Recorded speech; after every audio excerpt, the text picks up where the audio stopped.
I smell a feedlot, but I'm in the middle of a city. Why do you think that is? Shall we go find out?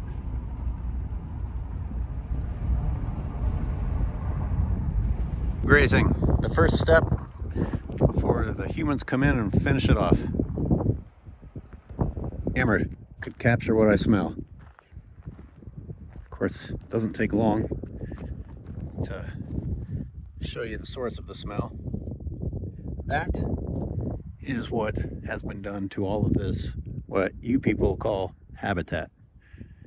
Oh, and look at the bang-up job they did getting rid of the fire fuel. I'm getting sick of repeating myself. But no one can pull their heads out of their own butts long enough to get the message. So I keep delivering the same message. Wow, this looks amazing. That's what you got.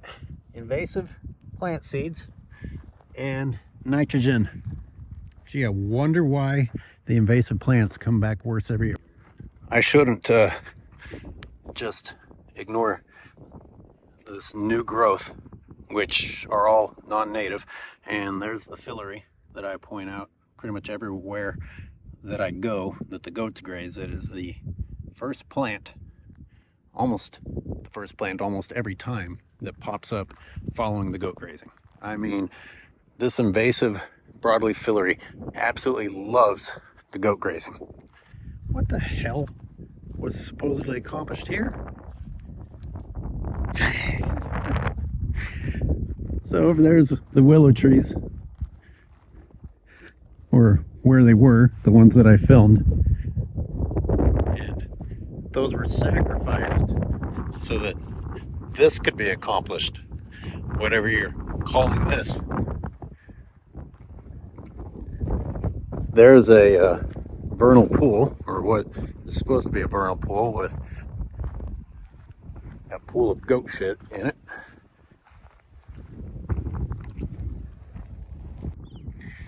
Here we have some non-native dock that might be semi-toxic to the goats and sheep.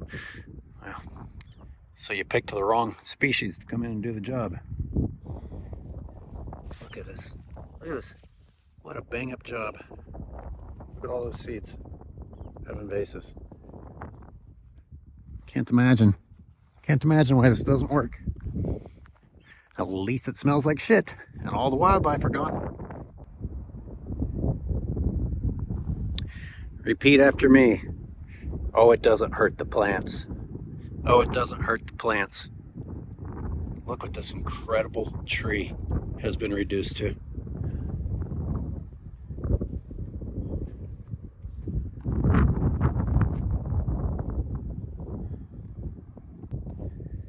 Come on, say it out loud. All you wise guys that chimed in on the previous video, tell me how great this narrowleaf willow is doing. And that one, and that one, and that one, and that one. Look at all the invasive plants standing right next to it that are still here, while turning a healthy plant into firewood. Oh yeah, but at least my nostrils are filled with the smell of livestock shit.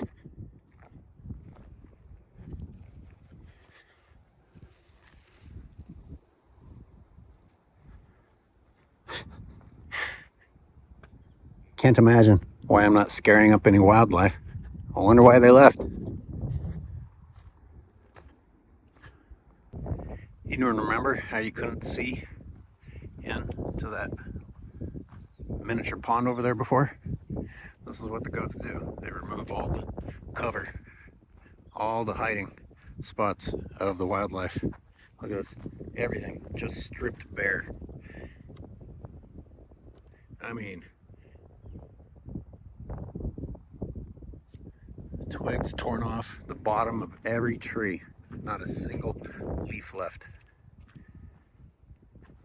And what's really funny about this, people talk about fire fuel. It's good that they go through and remove vegetation. No, they removed the green parts and left firewood behind.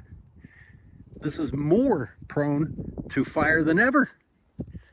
Look at this. Look at this. Oh, wow, you really got rid of all that fire fuel. Now it's just interlaced with goat shit, which, by the way, burns. I've tested it for myself. More invasive plants, pretty much untouched. Now we can more clearly see the trash that humans leave behind, thanks to no vegetation being there. These tough native reeds and sedge plants have been, you know, murdered down to here. Very tough plants. You know, the roots on these are incredible. So it's not gone entirely, but it should be up here, providing roosts for birds. This is a graveyard. This is a hideous, hideous graveyard. Look at the giant stalks that were trampled to the ground over there of the cattails. Yeah, they're much better laying on the ground, dead, than when they were alive and serving their purpose. Oh yes, and let's not forget the complete failure to get rid of the Himalayan blackberry. I'm sure most of you will read something about how the goats get rid of Himalayan blackberry. Nope. They will strip some of the leaves and the berries, but the blackberry itself continues to grow and expand, choking out native plants. Like it's chewing on the leaves of the Himalayan blackberry. But when we come back, the actual Himalayan blackberry will still be here. The goats do not hinder it. They only remove the silver lining that an invasive plant such as the Himalayan blackberry could provide, which would be some edible foliage and berries. Now that doesn't even exist. You see how fast this springs back. I mean, that's some fast growth. Firewood, firewood, firewood. You know, previously healthy, or at least semi-healthy, as healthy as I can hope for in this urban sprawl hellhole, now reduced to absolute rubbish. And you have the nerve to call this habitat improvement. Look at that. That is a graveyard. Graveyard. Those were the willow trees. Those were the wonderful willow trees that the wildlife need. Don't just like, need. Reduced to firewood. Again, remind me, how does reducing healthy plants to firewood make you feel safer from fire?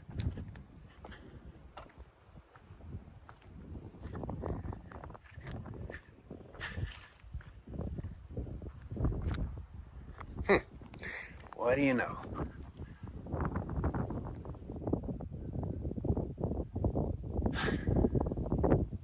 Look at this. This is just horrifying.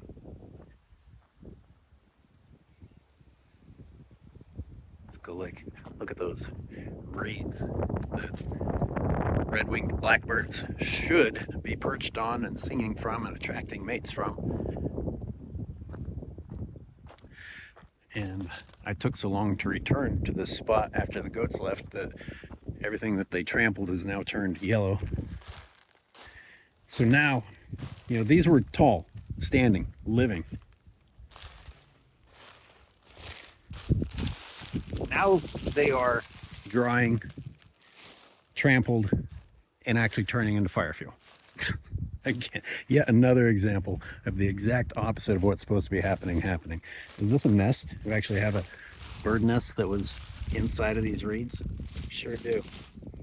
Sure do. There we go. More habitat improvement provided by the goats. Look at the miracle of that nest. How they built it attached to the standing reeds. I got a long way to go to learn about birds, so I can't tell you what species that is off the top of my head, but that nest is amazing. And this bird, its babies, the nest, just take a dump all over it, humans, because you mindlessly want to keep saying that this is good for habitat. Look at that. The goats were nice enough to leave a couple. Amazing.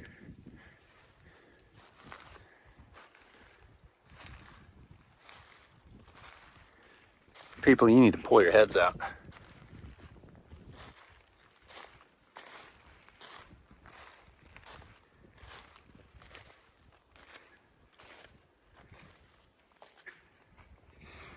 I'm pretty thrilled to smell goat shit everywhere. I mean, the smell is so strong. I was driving by, came through the window, and I was reminded, oh yeah, just one of the many places that 5 separate herds of 500 livestock are going simultaneously in just this town, doing this to what little remains of habitat.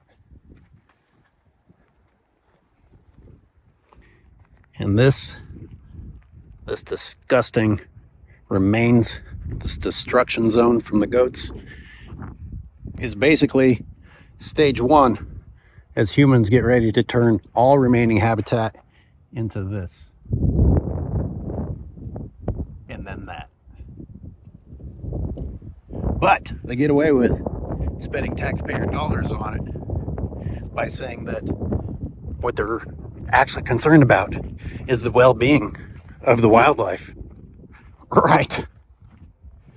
The only thing happening here are dirty contracts where livestock companies are getting a free meal, not just a free meal, getting paid by you to fatten their animals on native habitat.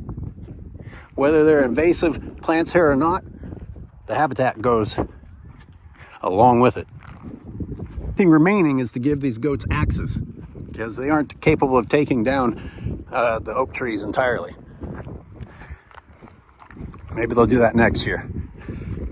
Give the goats axes and chainsaws. So as I pan from the habitat that the goats were unleashed upon, we look at what's being done right next to these new homes. Wow, that's beautiful too, just beautiful. Oh, and look at the homes themselves. Oh, just full of life. This is the species. This yard has astroturf, that one has astroturf. This is the species, the nature-friendly, connected, ecologically minded species. No wonder we feed it to livestock. No wonder no one here cares that this smells like shit. I mean, literally, actual shit.